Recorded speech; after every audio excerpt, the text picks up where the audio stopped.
అందరికీ నమస్కారం. Welcome to our Madan TV news channel. ఇటీవలే నేను మన ఛానల్లో బనగానపల్లిలో వినోదం తక్కువైంది అంటూ ఒక వీడియో చేసిన విషయం తెలిసిందే. ఆ వీడియో చేయడానికి ప్రధాన కారణం ఏమంటే, బనగానపల్లిలో గత కొన్ని సంవత్సరాలుగా శివరాం థియేటరు అలాగే జిఎం టాకీసు రెండు కూడా వినోదాన్ని అందిస్తుండేటివి. అయితే కొంతకాలంగా జిఎం టాకీసు దాదాపు ఒక 6 నెలలు అనుకుంటాను మూసివేయబడింది, రన్నింగ్లో లేదు.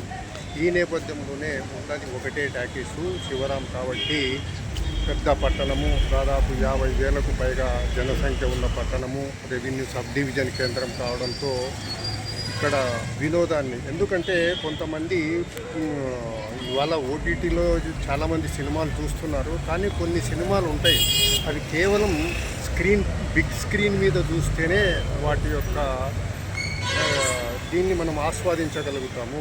అటువంటి వాళ్లకు ఆ నేపథ్యంలో బనగానపల్లిలో వినోదం తక్కువైందని పేర్కొనడం జరిగింది.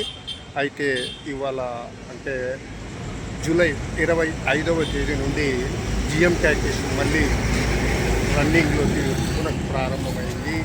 కట్టప్ప సినిమాతో జూలై 25వ తేదీ నుంచి బనగానపల్లి పట్టణంలో జిఎం టాకీస్ ప్రారంభమైందని సమాచారాన్ని మీ ముందుకు తీసుకొస్తున్నాను. దీంతోనే ఈ నేపథ్యంలో మళ్ళీ బనగానపల్లిలో వినోదం యథాస్థితికి వచ్చిందని ఈ వీడియో పోస్ట్ చేయడం జరుగుతూ ఉంది.